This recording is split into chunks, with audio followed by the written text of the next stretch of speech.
Welcome to Campaigns Play-by-Play podcast presented by FleishmanHillard. Luz Corona here, editor of Campaign in the U.S., and here to tell you, if you haven't yet, please be sure to sign up for Play-by-Play, our weekly newsletter featuring the latest on sports marketing campaigns and events that are changing the game.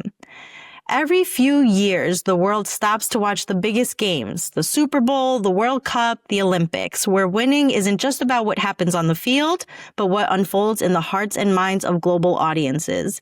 Today, we are talking to JJ Carter, president and CEO of FleishmanHillard, and a trusted advisor to brands navigating their biggest moments on the world's biggest stages.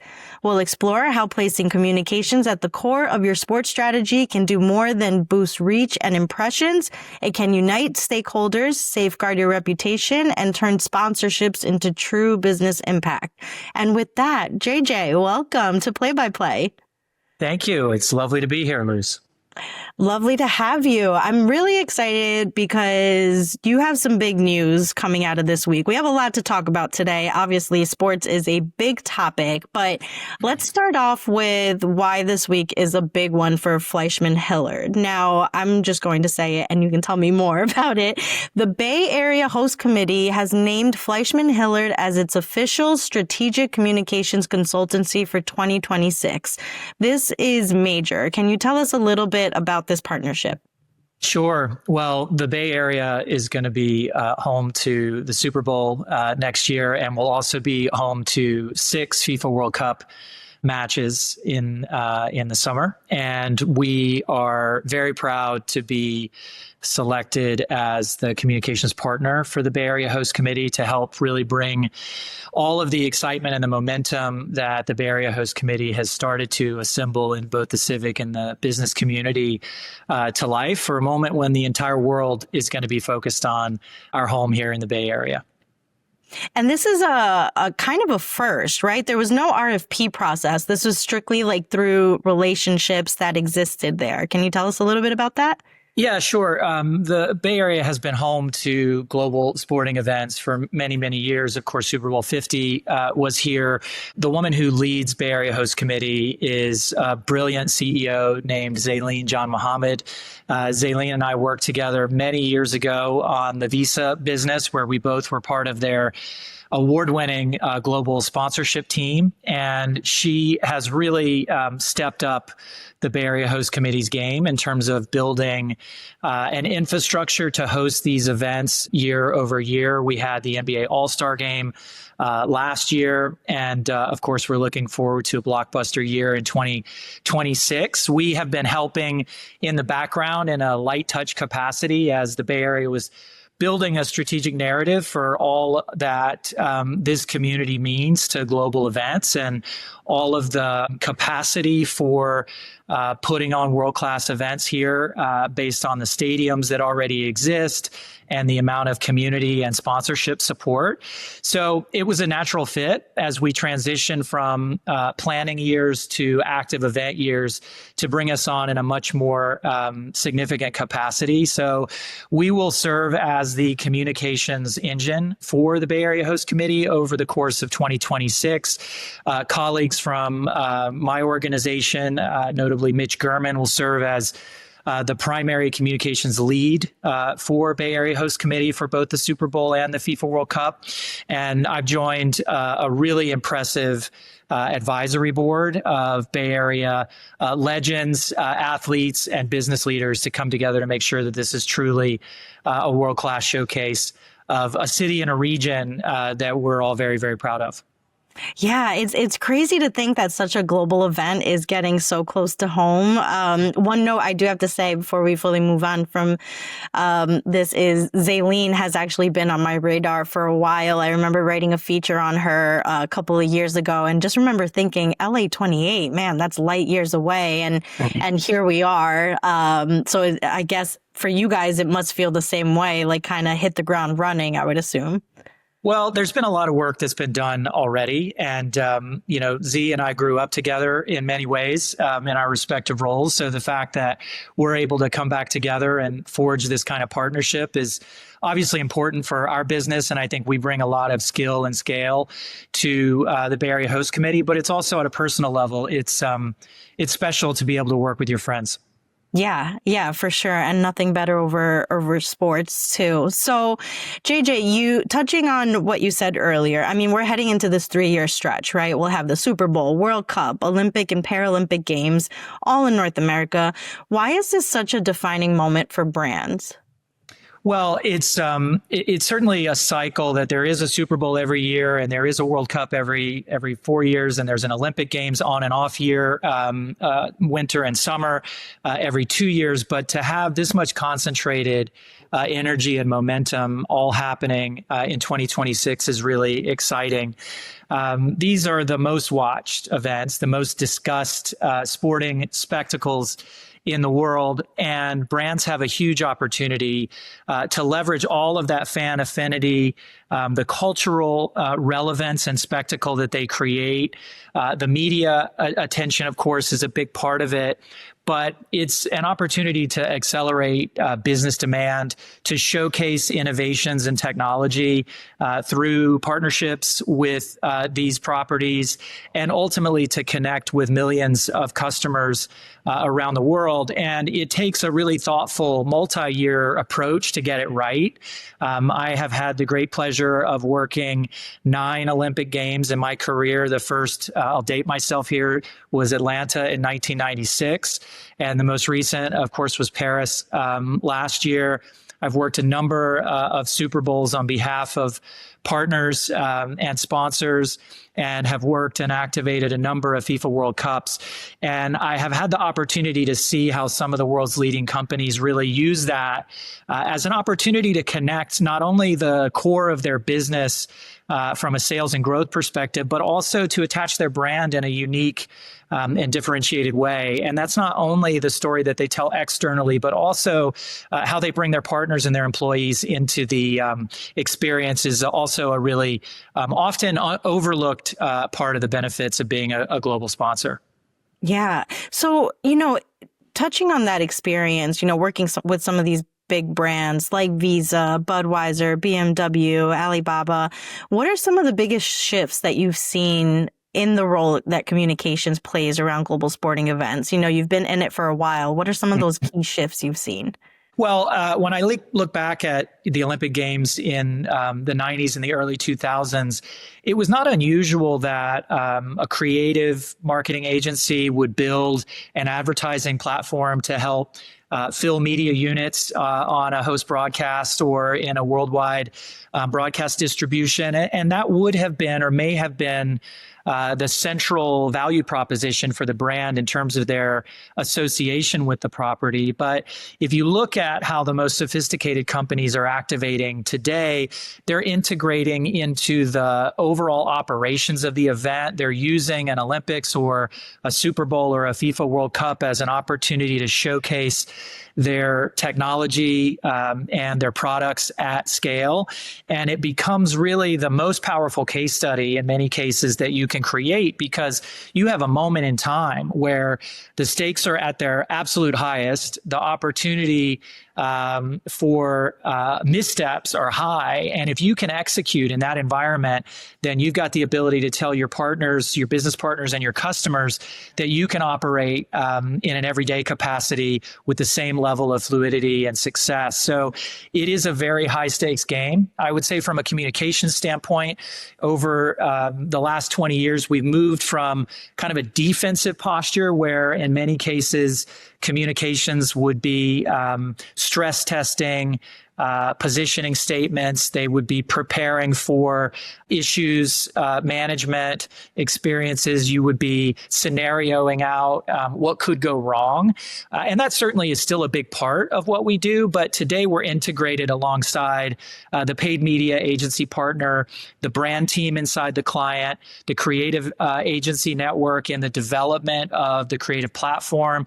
And of course, the influencer and creator economy is now a really critical channel for storytelling. But earned is at the core of everything that we do. And increasingly, we are seeing many of our clients place a high premium on the value of earned coverage and earned engagement to complement or extend the paid platforms that they bring forward. So communications is very much at the table. We are often at the point of origin in the development of the campaigns. It's not unusual that a client will roll the ball out on the field and say the best idea wins. And I'm happy to say that it's not that foreign today that we would have a communications agency actually bring the winning idea forward. Yeah, no, I mean, times have changed for sure, but who better than a comms agency? You guys have your pulse on everything. You have this background too that has really served you well. I have a question I'm so curious about, right? Because LA 28, and nearing the end of 2025. Is it too late for brands to kind of start planning around LA 28? You know, like when do these conversations like really take off? Because I feel like the media buys are done for the upcoming Olympics and Paralympics and everything. So what about the brands that are still kind of waiting to dip their toe in and see if it's worth it or not? Well, it's not too late. I think it depends on the level at which you plan to enter the arena. Obviously, the top partners, those categories are locked up, and those are multi-year engagements. And there are giant integrated agency and working teams that have been working on a 2028 platform for many years. And the handover from Paris to Los Angeles took place at the conclusion of the Olympic Games in the summer. And there is certainly at that level, you would be pretty far along. But the thing that's brilliant about the Olympic Games is there are a huge number of other opportunities for activation around the Olympic experience. There are host market partnerships. There are national governing bodies of sport.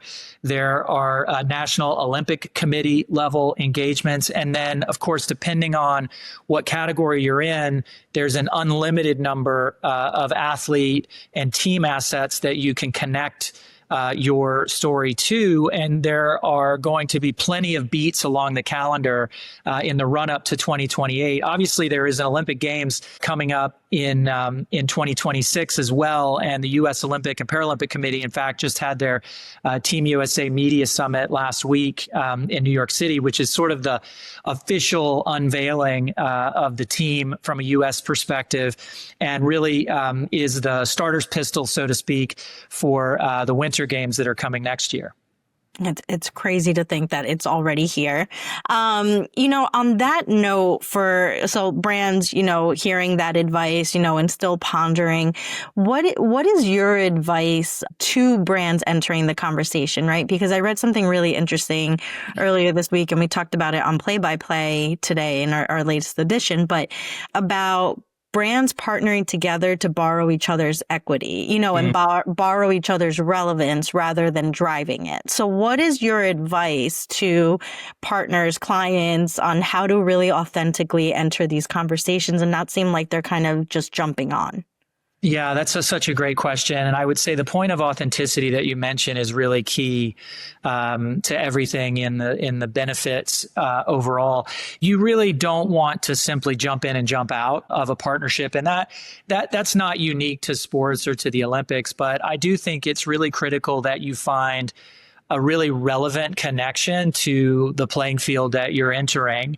And if you're dipping your toe in the water with an athlete partnership, make sure that you have a natural point of connection with that athlete or with that sport so that the storytelling is sincere and authentic. I spent 10 years of my career before I joined the agency in professional sports. And I have to say, there have been a huge number of missteps with mismatches where a brand would hire an athlete because of their celebrity or their profile, but they would have no actual connection the athlete would have no actual connection to the brand story, and they would have no history with it. And that comes through if you're doing an earned media campaign or you are developing content for social. The community knows, and they can sniff out when you're being inauthentic. And today, that can be a punishing misstep. In the 1990s or the early 2000s, you could stumble. And if you didn't put paid amplification behind it, or it didn't happen in a live environment, you could avoid it. But today, the price that you would pay for being insincere, inauthentic, can certainly overwhelm the value of the good intentions that you set out with. So it's really important that you bring communications into the core of it. I think before you even select an athlete partner, there's a lot that we do with our clients to help anticipate risk, to help anticipate where either a sport or a team or an athlete might have a wrinkle in their story that normally wouldn't be problematic, but based on your particular category or the business that you're in, might be sort of an unforced error, so to speak. And so we help look around corners often for our clients. And then once you forge that partnership, it's really critical that your marketing and your communications team are in lockstep around how you want to use those service days for maximum benefit. As I said, earned is such a critical piece of the marketing mix today, in a way that 5 or 10 years ago, it was determined to be in the descending phase, and now it's very much a high premium outcome for many of our clients. So you want to be super intentional about how you use the time with the athlete or the team, and also to put them in position to be able to tell a story in a meaningful and authentic way. Yeah. So I'd love to, one last thing on that note, and that was chock full of good advice. What I'm hearing is you have to have a really strong strategy, and make sure you really know who you are as a brand before you start inviting these athletes to, join you for the conversation. Now, I'd love to pick your brain a little bit on the other side of that, right? So what if these partnerships are formed with these athletes? We've seen these blunders come through before where there might be kind of a crisis moment, whether it's due to the athlete or something out of their control. What is your advice to your clients or just brands in general when their brand ambassador that they're choosing for this big sports moment might not fully come to fruition how they expected? Well, the most important thing is some preventative measures that you put in on the upfront. As I said, a lot of screening and matchmaking around how you choose spokespeople is really crucial. Most clients today understand that, and they engage in a risk assessment before they start. But then once you actually get into the platform development, thinking about where you are going to put your story and how that's going to resonate is really, really important. We do a huge amount of work with synthetic audiences today, so we can build within the generative environment. We can build actually digital focus groups around messaging to see how those are going to land, and we can refine the story for the brand and the athlete before we actually go into a live environment. That kind of training camp is really, really helpful because it also allows you to prepare and scenario out difficult questions, unexpected or unplanned distractions that might come in to clutter the field, so to speak, and to anticipate around that. And then when you get to a live service event, whether that is the 17 days of an Olympic Games or really a 2-week window around the Super Bowl, the FIFA World Cup is obviously a month of actual play, but is several months of sort of live preparation. We do a lot of scenario planning, and every single day when we are activating on site with our clients, we have a daily briefing where the comms team will usually come in and share the conversation update, what's happening in social, what's happening in our sort of industrial lane, what's happening more broadly in the Olympic or the FIFA World Cup conversation vortex. And then, of course, today there's also a different political dynamic that sort of often washes over the shores every single day. And while most of those are not stories that are all that relevant to your brand, if you have a spokesperson, whether that's an executive or an athlete or a partner, you want to make sure that they're at least prepared to field the question and to be able to navigate that in a live environment, even if it's not a story that's all that relevant to you or that you don't want to contribute to. Mm-hmm. So almost like over preparing and just saying, just in case this comes up, here's some talking points, even though it might seem super far off, but just being ready for it? Yeah, I mean, it's really important to look at these opportunities for both offense and defense. And, I don't want to give the impression that we see more risk than benefit, because to be sure, over the course of my career, opportunities like working with Visa around the Olympic Games and activating their partnership with Michael Phelps when he was really at the peak of his powers, or working with BMW to build an integrated high performance story around their partnerships with USA Track and Field and USA Bobsled, launching Alibaba's global Olympic partnership as a showcase for their technology, particularly when the Olympic Games were in Asia over 3 consecutive cycles. That is really a once in a lifetime storytelling opportunity. But it's also important that people understand that when the world is watching, you have to be prepared. And so we do a lot of work around that preparedness and scenario planning. And for the most part, our clients are able to navigate the twists and turns of that environment. While it's sort of a relentless period while you're there, you're able to come out with more wins than losses for sure. Yeah, for sure. I would say there's a lot more positivity coming out of these campaigns than the other. So to your point earlier, you alluded to this, we're watching these conversations happen around host city preparedness and security, cross-border travel, immigration enforcement, just to name a few. How are you counseling your clients, especially those outside of North America, that may be wary of operating in this kind of environment? Well, I mean, certainly there are always, in any Olympic cycle or FIFA World Cup cycle, there are some predictable narratives that play out. And I'm only smiling because when you have the benefit of a few laps under your belt, you can almost schedule your calendar to it. There's an infrastructure and venue readiness phase where there's a lot of attention on, will the games actually happen? And of course, the games and the events will actually happen. The venues might be being built or constructed. There's always an inevitable traffic and operational fluidity storyline. The good news is, having been through Olympic Games in London and Paris and Beijing, all of the really dire warnings around the freedom of movement and the inaccessibility of getting from place to place were largely anticipated. And those host committees did a marvelous job of moving people in and out of high traffic areas with very, very little friction. And so we now know that when a host committee has a very tight working group between civic leaders in the communities that they're operating in. And it's not only the city whose name is on the banner, but often it's a regional approach. And the transit authorities are connected and integrated, and law enforcement is connected and integrated, and those are working together for not just the months leading up to it, but the years leading up to it to anticipate. These things tend to work much better today than they would have 15 or 20 years ago. And so I think we're seeing most of those storylines are being overblown. Of course, in the world that we're operating in today, freedom of movement, immigration is an unpredictable landscape.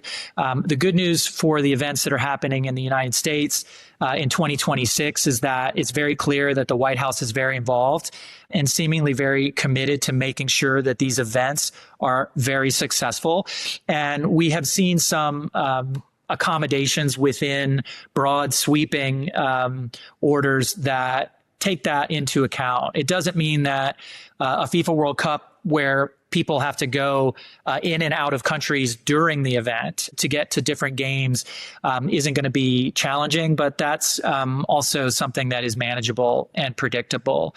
I think more broadly, when you talk about bringing the world together, and one of the things that the Bay Area Host Committee has talked about is uniting the Bay through sport. I think that is a really powerful message, and at a time where communities often feel like it's sort of a divisive time. The opportunity to come together and celebrate is rare and important. And while there are complex times, I do think that we're going to see these events in 2026, the Olympic Games and the FIFA World Cup, being real celebrations of bringing the world together in a positive way. And I think that could be an antidote to some of the mood music out there that has been a bit distracting and dour over the last couple of months. Yeah, I wholeheartedly agree. I mean, I feel like sports is like that universal language. It doesn't matter what your political affiliation is. If you're sitting next to a fellow Knicks fans, that's all you care about in front of you. So I completely agree. And you're getting me even more hyped up for the upcoming Olympics. I'd love to kind of talk about a little bit more about your work. So over the years, can you recall a campaign you worked on that really hit the nail on the head in terms of finding like the right balance of storytelling and the brand story? You have such a wealth of experience in this space. Like, can you think of work that kind of was your favorite? Well, picking your favorite is always difficult. It's like picking your favorite child. Tell us who your favorite child is. Yeah, of course.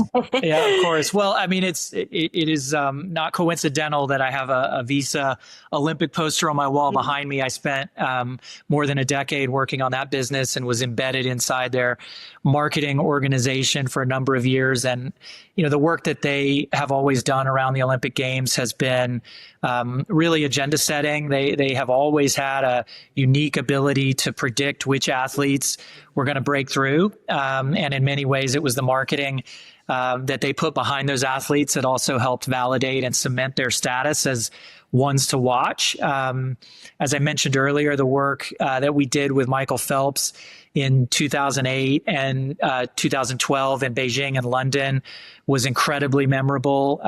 He was by far the most watched person in the world during those Olympic windows. And his partnership with Visa was longstanding. So we had his first appearances immediately after his competitions concluded. And the very, very famous Sports Illustrated cover of him with the 8 gold medals around his neck, that's become an iconic image of sporting excellence, was actually shot at the background of an event that we hosted in Beijing, which was quite memorable. The campaign that we did for BMW in 2012 and 2014 was one that I thought was very, very unique. BMW was a Team USA partner, and the brief to our agency was, we are a German auto manufacturer who's sponsoring Team USA.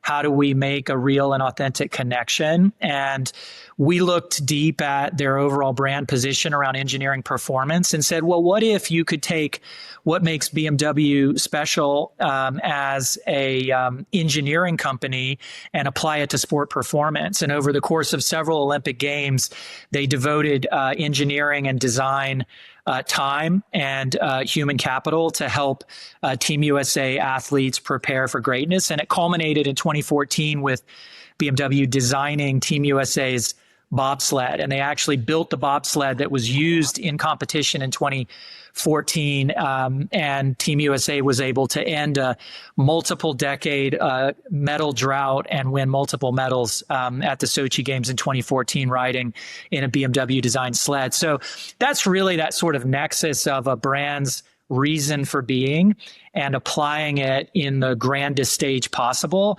And in the background, you're activating Olympic themed events in dealerships around the country, and you're connecting with younger audiences, and they had a much higher conversion rate in terms of customer acquisition in that Olympic year than they had in a comparable period prior. So you get to see the storytelling on the grandest stage, but most importantly, you get the business impact as a result. Yeah. And I have to commend you for that BMW campaign, because it's one thing to, really like tie brand messaging together, with the goal of Team USA and all that. And you could have designed a bobsled that was just an activation in the middle of, a city and things like that. But you really made sure to play a role and support the athletes, which I think speaks volumes. So I have to commend you for that one. That's Thank you. Really cool. And you're a busy guy, so my last question for you is, what's one thing that you hope brands, agencies, and leaders take away from this moment in sport beyond the scoreboard? There's a lot going on right now. What is it that you hope they kind of walk away with? Well, I think it's important to have clarity around why you're choosing to partner and to activate in this environment. And then once you do that, again, it's about having an authentic and relevant connection to the field of play. But I'd be missing an opportunity if I didn't also say that I think there is a tremendous power in bringing communications to the table early, briefing your comms agency if you are a brand at the same time you're briefing your creative agency, I think will lead to a much more effective integrated campaign when you get to the environment where you want to activate. And then in that live service environment, communicating early, actively, and often can help you anticipate and manage risk in real time, and also ultimately be able to demonstrate the value of what today is an incredibly expensive marketing investment. And at the end of the day, you want to make sure that you have a clear story around why you brought this partnership to bear, how you activated, and then ultimately the business benefit that the company derived from that partnership. And if you can hit each of those steps on the journey, then it's going to be money well spent, and you're going to see tremendous upside on the other end of it. Yeah, I love it. I feel like this episode is kind of like a little mini playbook to how to approach the Olympics as a brand. So thank you so much for your time, JJ.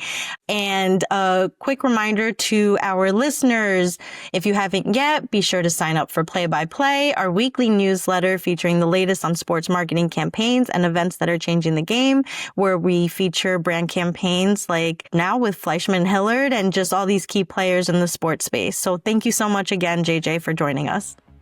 Thank you for having me. It's been a thrill.